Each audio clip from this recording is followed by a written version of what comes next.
तपती दोपहर का समय था। नमोरा गृह गांव की गलियों में धूल उड़ रही थी। मीरा अपने घर के बाहर आंगन में कपड़े सुखा रही थी। तभी अचानक एक काली बिल्ली उसके पैरों के पास से तेजी से निकल आई। अरे ओ काली कलूटी, कहाँ मरी जा रही है? देख तो सही, अभी अभी धुले हुए कपड़े पर पैर मार दिए इसने। लगता है इसकी शामत आई है। छवि, ओ छवि, बाहर निकल जरा, देख तो ये बिल्ली कहाँ से आई है। क्या हुआ दादी, इतना क्यों चिल्ला रही हो? अरे बाप रे, ये काली बिल्ली यहाँ क्या कर रही है? आपने सुना नहीं, कल काकी कह रही थी कि अगर ये बिल्ली घर की दहलीज पर दिख जाए तो समझो कोई बड़ा अनर्थ होने वाला है। मुझे तो बहुत डर लग रहा है, चलो अंदर चलते हैं। तू तो बस डरती रहती है, काकी की बातों में मत आया कर। वो तो खुद आधी पागल है। एक मामूली बिल्ली से क्या अनर्थ होगा। जा अंदर से झाड़ू लेकर आ, इसके पैरों के निशान साफ करने हैं। गांव में वैसे ही इतनी बीमारियां फैली हैं, ऊपर से ये भी। तभी गांव की काकी हाथ में लोटा लिए वहां से गुजरती हैं और बिल्ली को देखकर वहीं ठिठक जाती हैं। अरे ओ मीरा, देख तो सही, ये बिल्ली तेरे घर के सामने बैठी तुझे ही घूर रही है।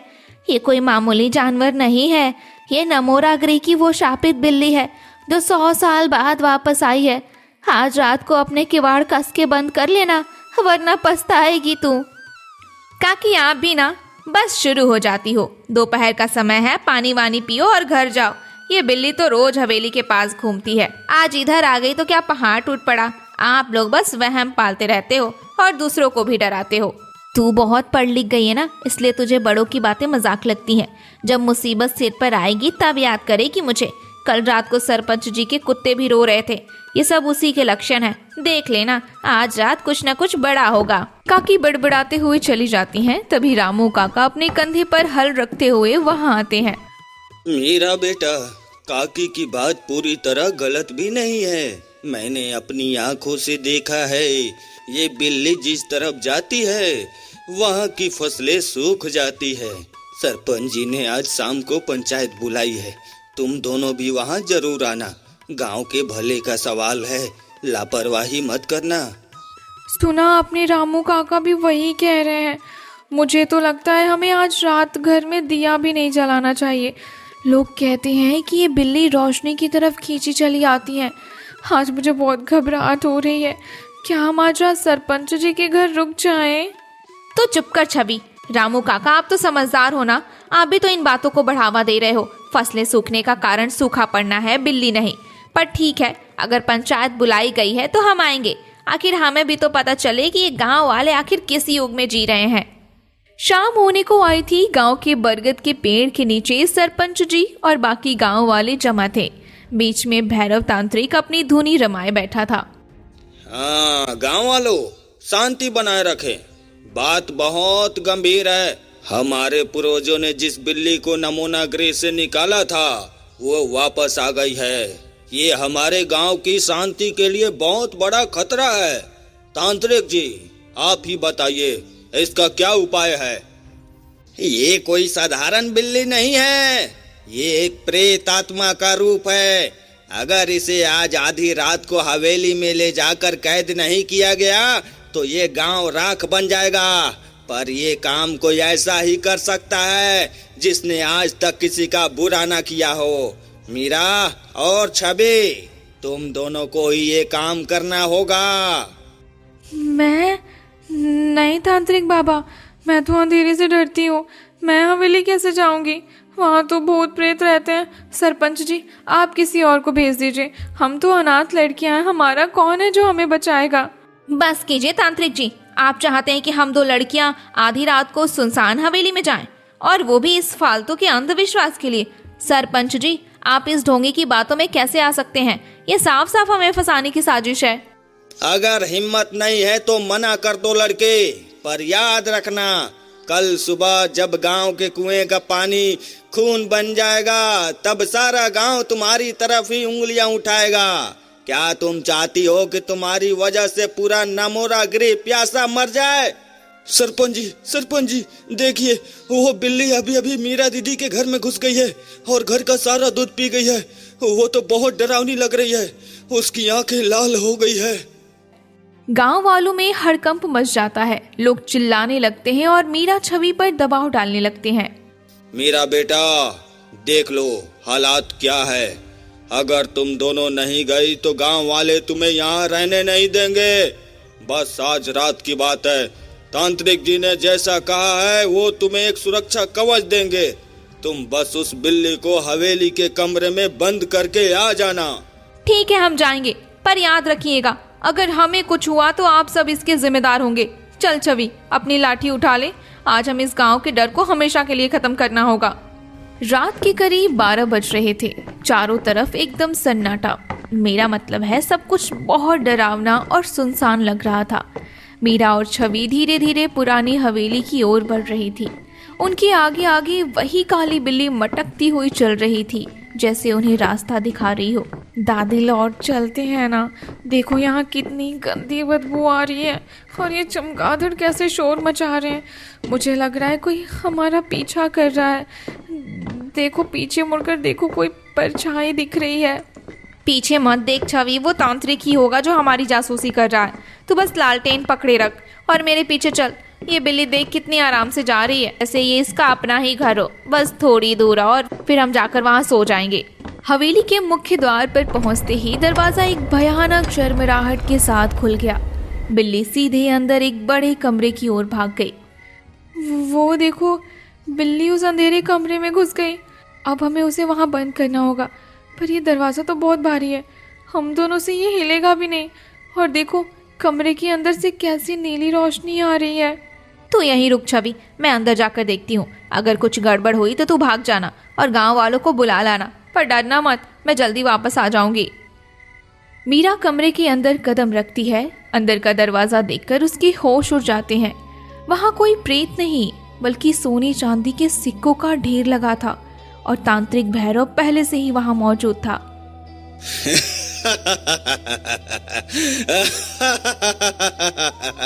आ गई तो मुझे पता था तेरा साहस ही तुझे यहाँ तक लाएगा। अब देख देख, ये सारा खजाना मेरा है। बस मुझे एक बलि की जरूरत थी और वो बलि तू बनेगी। इस बिल्ली ने ही मुझे रास्ता दिखाया था और अब ये तेरा काम तमाम करेगी। तो ये सब तेरा नाटक था? तूने गांव वालों को डराया ताकि तू यहाँ खजाना लूट सके? तो कितना गिरा हुआ इंसान है। छवि भाग यहाँ से, ये तांत्रिक हमें मारना चाहता है। बाहर खड़ी छवि ये सुनकर डर के मारे जम जाती है। बिल्ली अचानक तांत्रिक के ऊपर कूद पड़ती है और उसके चेहरे को नोचने लगती है। जीजी मैं नहीं भागूंगी, मैं आ रही हूँ। ओ दुष्ट तांत्रिक, मेरी जीजी को छोड़ दे। ये ले। छवि वो पत्थर तांत्रिक के सिर पर मार देती है। तांत्रिक लड़खड़ाकर गिर जाता है। बिल्ली मीरा के पास आकर बैठ जाती है और प्यार से म्याऊं म्याऊं करती है। छवि तूने आज बहुत बड़ा काम किया। देख, ये बिल्ली हमें मारना नहीं चाहती थी, ये तो हमें इस खजाने तक पहुंचाना चाहती थी ताकि गांव की गरीबी मिट सके, और ये तांत्रिक हमें डरा रहा था। देखो तांत्रिक के झोले में क्या है। ये तो वही जड़ी बूटियां है ना जिससे कुएं का पानी लाल हो जाता है। इसका मतलब ये सच में ढोंगी है। चलो इसे यहीं बांध देते हैं और सुबह गांव वालों को बुला कर लाते हैं। हाँ, अब नमोराग्री की असली परीक्षा शुरू होगी। हमें गांव वालों को समझाना होगा कि असली दुश्मन ये जानवर नहीं बल्कि इंसान के अंदर का लालच है। चल इस बिल्ली को भी साथ ले चलते हैं, अब ये हमारी सहेली है। सुबह होते ही जब गांव वाले हवेली पहुंचे तो उन्होंने तांत्रिक को बंधा हुआ पाया और सारा सच उनके सामने आ गया। तांत्रिक को गांव वालों ने गांव से निकाल दिया, लेकिन नमोराग्री की वो रात अभी खत्म नहीं हुई थी। हवेली के मलबे से एक अजीब सी नीली रोशनी अभी भी फूट रही थी। गांव वाले अपने घरों में थे, पर मीरा की आंखों से नींद गायब थी। छवि तू सो गई क्या? मुझे चैन नहीं आ रहा। उस हवेली के अंदर कुछ तो ऐसा रह गया जो बार बार मुझे पुकार रहा है। ऐसा लग रहा है जैसे वो काली बिल्ली रो रही है। उसकी आवाज में आज एक अजीब सा दर्द है, जैसे वो हमसे कुछ कहना चाहती हो। सच कहो तो मुझे भी अजीब सी घबराहट हो रही है। ऐसा लग रहा है जैसे हवाएं कुछ कह रही हैं। क्या वो तांत्रिक सच में चला गया? मुझे उसकी वो आखिरी हंसी याद आ रही है। कितनी भयानक थी वो। मुझे डर है कि कहीं उसने जाते जाते गांव पर कोई असली तंत्र ना कर दिया हो। तभी अचानक खिड़की पर एक साया आता है और वही काली बिल्ली थी, लेकिन उस बार उसकी आंखों में चमक नहीं बल्कि आंसू थे। उसके गले में एक ताबीज लटका था जो चमक रहा था। अरे ये तो वही है, देख छवि, ये कितनी डरी हुई है। इसके गले में ये कैसा ताबीज है? अरे नहीं, इसमें तो तांत्रिक भैरव की तस्वीर जैसा कुछ दिख रहा है। इसका मतलब वो दुष्ट वापस आ गया और उसने इस बेजुबा को अपना गुलाम बना लिया है। अचानक गांव की तरफ से चीखने चिल्लाने की आवाज आने लगी। कुएं का पानी सच में काला पड़ने लगा। मीरा और छवि दौड़कर बाहर निकली। उन्होंने देखा कि तांत्रिक भैरव हाथ में एक जलती हुई लकड़ी लिए खड़ा है। तुम्हें लगा कि मुझे सलाह के रोक पाएंगी? नमोरा ग्रह का असली खजाना कोई सोना चांदी नहीं, बल्कि इस गांव की बर्बादी है। आज रात जब ये काली बिल्ली आखिरी बार चीखेगी तो इस गांव की हर फसल राख बन जाएगी। बस कर भैरव, तूने बहुत डरा लिया। ये गांव हमारी माँ है और ये बिल्ली इसकी रक्षक। तूने इसके गले में ये जो गंदा ताबीज डाला है ना, वो तेरी बर्बादी का कारण बनेगा। गांव वालों, मत डरो इससे, ये सिर्फ एक पाखंडी है। देखो, वो ताबीज अभी भी तेज चमक रहा है। बिल्ली को दर्द हो रहा है, हमें उसे बचाना होगा। हो गांव वालों, अपनी लाठियां उठाओ। आज अगर हम पीछे हटे तो हमारी आने वाली पीढ़ियां हमें कभी माफ नहीं करेंगी। गांव वाले जो अब तक डरे हुए थे, मीरा और छवि का साहस देकर आगे बढ़ने लगे। रामू काका और सरपंच ने तांत्रिक को घेर लिया। तांत्रिक ने बिल्ली पर हमला करना चाहा, लेकिन मीरा ने बिल्ली को अपनी गोद में उठा लिया। तूने इसका खून बहाने की सोची भी कैसे? ये ले तेरा पाप। मीरा ने बिल्ली के गले से वो ताबीज खींचकर जमीन पर पटक दिया। जैसे ही ताबीज टूटा, एक जोरदार धमाका हुआ और काली बिल्ली के शरीर से सफेद रोशनी निकलने लगी। तांत्रिक भैरव उस रोशनी को सह नहीं पाया और वही ढेर हो गया। देखो, बिल्ली अब कितनी शांत लग रही है और कुएं का पानी देखो, वो फिर से साफ हो गया। सुबह की पहली किरण नमोरा गृह की गलियों में फैली। हवा में एक अजीब सी मिठास थी। गांव वाले मंदिर के पास जमा थे। सरपंच जी, आज हमें समझ आया कि डर बिल्ली में नहीं, हमारे मन में था। हमने जिसे आफत समझा वही हमारी रक्षक निकली। माँ बाप के जाने के बाद आज पहली बार मुझे लगा कि हम अनाथ नहीं है, ये पूरा गांव हमारा है। बेटियों, हमें माफ कर दो। हमने तुम्हें कितना सताया, कितना डराया, पर तुम दोनों ने आज नमोरा गृह की राज रख ली। तुम दोनों बेटियां नहीं, इस गांव की असली शक्ति हो। काकी, बस आप हमें ये प्यार दो, हमें और कुछ नहीं चाहिए। आज से ये बिल्ली भी हमारे साथ रहेगी। इसका नाम तो हमने माया रखा है। गांव की फिजा बदल चुकी थी। तांत्रिक का साया हमेशा के लिए खत्म हो गया था। मीरा और छवि अब गांव की सबसे चहेती बेटियां बन चुकी थी।